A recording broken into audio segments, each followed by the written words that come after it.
Hello, and welcome to my podcast, Good Grief. My name is Dr. Christine Malone, and in this podcast, we talk about trauma, tragedy, and survival. In each episode, I will interview someone that has gone through grief in some way, and we will discuss the impact it has had on their life. By sharing these stories, we hope that others won't feel alone should they be going through similar situations. Enjoy. Okay, listeners, thank you so much for joining me for this episode. My guest today is Bernadette Thompson, and she is the owner of Tell Our Story website, which we will have linked in the podcast notes for you to check out. She's a genealogist who's trained in grief and trauma and has professional certification as an End of Life Doula. So, Bernadette, if you would like to just tell us a little bit about yourself. Well, Christine, thank you for having me, for one. And I would love to share a little bit about myself. It's Tell Me Your Story, genealogy and ancestral healing. And my background is I've been a genealogist for almost 20 years. But it was going through my own grieving process that I began to start to kind of make a connection between ancestral healing and genealogy. But so the background is that I worked for years in a middle school with kids who were struggling. They were on a special team, and they were kids that had trauma. So that is what I did for over almost 15 years, was helping them. I was a behavior specialist, and so I was helping them to understand, helping them to get back in the classroom whichever way we could. And in that process, as I was trained in all different types of trauma and suicidal, looking for different behaviors and attachment disorders and all, a lot of things to truly help them. My background is I have a background in psychology, so that is what I did, and the genealogy really was on the side. And then what happened in my personal life was my husband passed away. He passed away, unfortunately, from alcoholism. And, alcoholism is it's a difficult disease to pass away from. It's difficult for them, and it's difficult for the family. I began to realize the trauma because I understood the signs and I understood what it looked like, reactions. I understood the trauma that we were all going through as he was experiencing. He actually came to me and said to me, "I have a problem." I mean, he had it in his family, but he had started drinking during the day, and something I hadn't noticed. So it was truly, when that happened, he had a very deep spiritual soul. We had a beautiful connection, and it was like, okay, we can beat this. We can do this. But it didn't happen. It wasn't to happen. So it was going through that experience, and how when you experience a loss, when he did pass, it was very suddenly, just actually was headed back to rehab and collapsed and died from an enlarged heart. Oh, so it was, for me and for my children, it was, it was a very challenging, experience, obviously, to go through. And so it was in that realizing that my life had suddenly changed. One of the things that, the name of that company is Tell Me Our Story. And it comes from the idea of the child asking the parents to tell me our story, because we all have a story. Sure. And we have an idea of what our lives are going to be until something changes. And then it is having to understand, to grieve the loss of that change, to grieve the loss of, in my case, it was the loss of my husband, the loss of our family, the way I knew it, right. All of those things. And so after his passing, I needed a change. So I went from working in the middle school. I went to elder care management and started working with the elder population and helping them and families work through their end of life decisions. Some were just, what's our next move? Are we going to assisted living? And others were definitely more towards, what their end of life was going to look like. Right.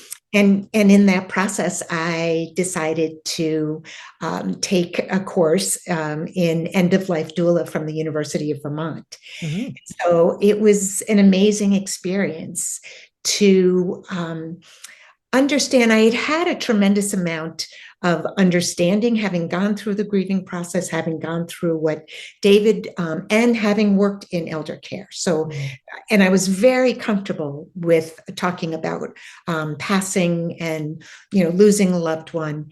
So it really was just an added layer, but it was, there are so many wonderful books. We were talking earlier about maybe there are some books. There are some wonderful books about passing over and what that experience is like. But it's a beautiful thing.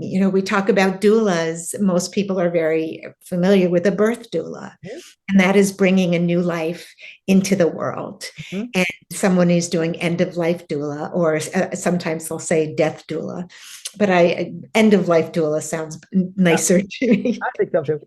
Yeah.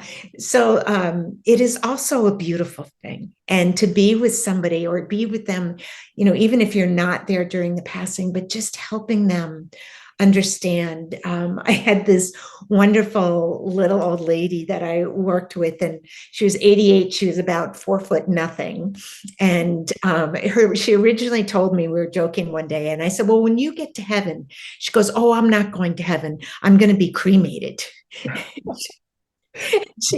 And then I started talking. I said, no, I started talking to her about heaven. And she said, nobody ever talked to me about that.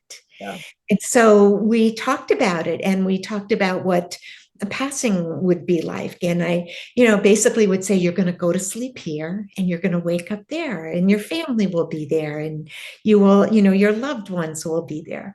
So that is, that's kind of, so in the middle of all this, as I had been doing the genealogy, I started to realize that I was taking people through their ancestral healing as I was explaining to them, because I always got into the story of their families and into the story of their ancestors.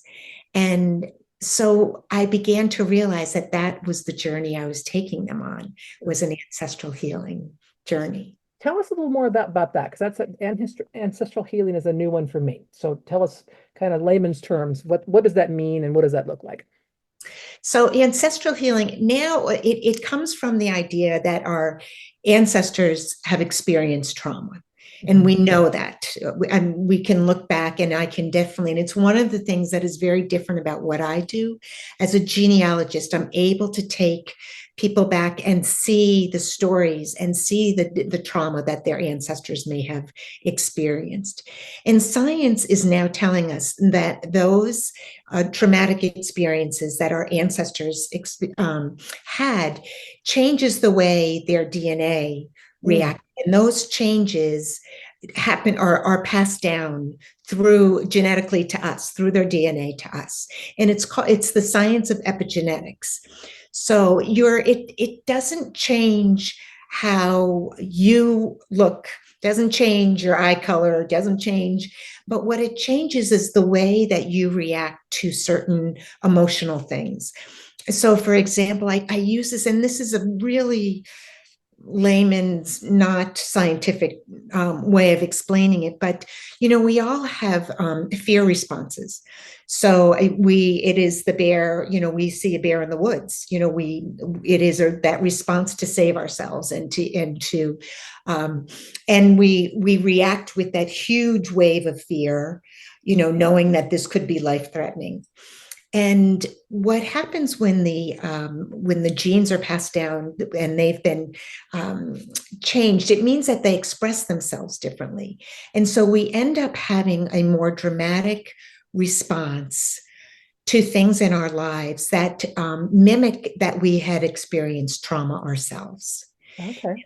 And so that experience shows up as maybe anxiety, depression, that idea of we're constantly in fight or flight, those things that we just don't respond to maybe our normal difficulties that we have in life, we respond with a much more exaggerated, feeling. Right. And so what the ancestral healing is about is that when we understand, when we look back and we can see what our ancestors, and ancestors means, we can just go back, grandparents, great grandparents, great greats. It can go back further, but we often see signs of what has been passed down to them coming through. And when we begin to understand that some of our responses are coming down, that they're not ours, what they experienced isn't ours to carry.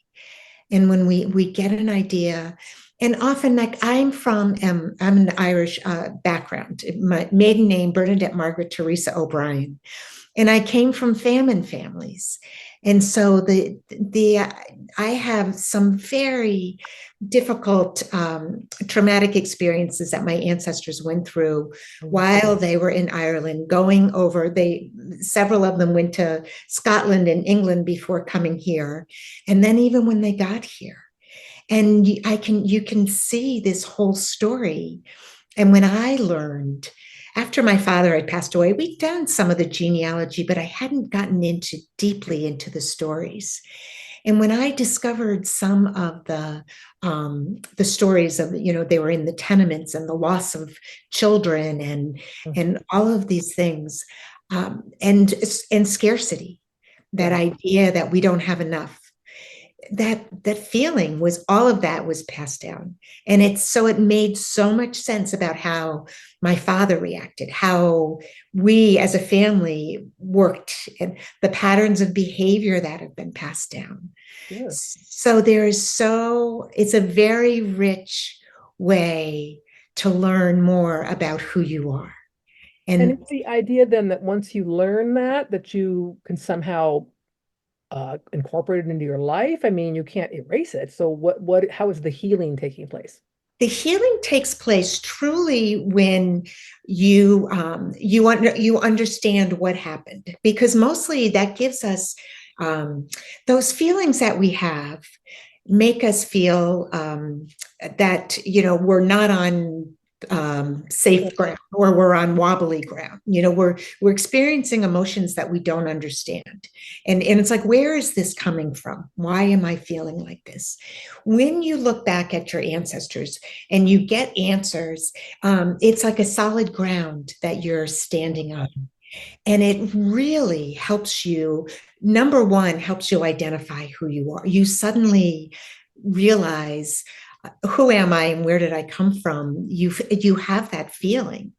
And then as we dig in a little deeper and talk about the emotional things that they went through and what, they may, have experienced. I just was working with somebody the other day, and she had, a grandmother. I found out a bunch of information and I wasn't sure if she knew about it, but her grandmother was one of 14. She was the oldest of 14 children. And out of these 14 children, only 9 of them had survived. And her mom passed away in childbirth of the youngest child. And that youngest child passed away. And so it was so, the trauma of that family and what that grandmother had gone through. Yeah. And for her, it made so much sense because her grandmother struggled. Her grandmother was bipolar. They said that she was bipolar. And, all those seeds were sown in the trauma that she experienced in her life. Yeah. And so sharing it with this client was a way to let her know that all of those things that she was feeling and the understanding of who she thought her grandmother was Right. changed as Right. she had a different view about what Yeah. she had gone through. Yeah, that makes total sense. It would kind of be like, now that I know where this is coming from, I know why I'm having this reaction or why I'm having this sensation or whatever it might be. Then now that I understand it, understanding is part of acceptance, which I guess would then be the healing thing. So it's kind of like I'm not questioning anymore. Why am I put Right. off by this, or why am I having this, or whatever it might be. Well, as we think about our own selves and the experiences we personally have had, it's a little easier to pinpoint those and say, well, I know I'm feeling this way because this happened to me or something. But to kind of go back in time and realize, what's happened to your family members. And I do want to make sure I say to you, if you have never been to Dublin, you need to go and visit the Famine Museum. It is Yeah. absolutely takes your breath away. Yeah. Yeah. Well, the other thing too is as we go through traumas in our life, and even if we don't really know that we've that had these things passed down to us or that there's a possibility of it, the other thing is looking back and seeing the resilience. And so it Oh, is not just learning of their traumas and but it is being able to see their triumphs and the resilience that is passed down.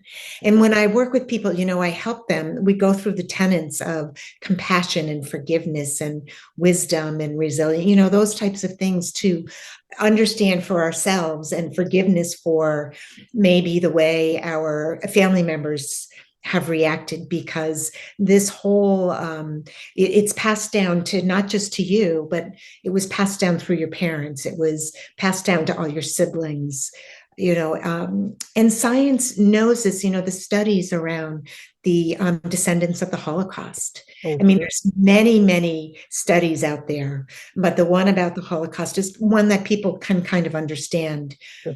So there's so much there to understand. And in your grief, so in a grieving process, when you're feeling that grief and your life is no longer what you thought it was, this huge ability to look back and feel some solace, and um, it really helps you move forward. And it doesn't heal the grief in that, but it helps you understand that you can move through it. Yeah, yeah, absolutely.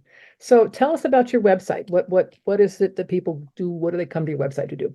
So tell me your story. It is what I'm doing now is a like grief and a spiritual coach, helping people use the ancestral healing to look back and understand. So going through, I actually help them look back at their ancestry and build a family tree if they don't have one, and truly look back at the stories. I help them discover why maybe their family came here, what experiences, where that trauma could have been, and also to just take them through their own personal growth with the grief, because it's often grief. It is the thing that has us wanting to understand more and going through just needing to understand more about ourselves. And it's what I went through.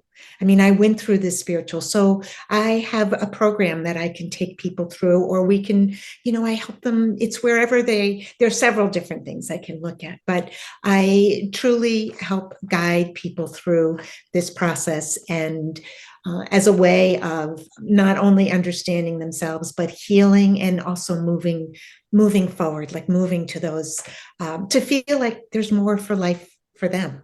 Right, right. Again, I just keep going back to my mind with that, just understanding who you are. I think it's a huge piece of that. So if I understand why am I the way that I am or whatever, I get some sense of peace out of that rather than this question of I don't understand why this is going on. I don't understand whatever. Yeah, that's sort of what's coming to mind as you're telling me this.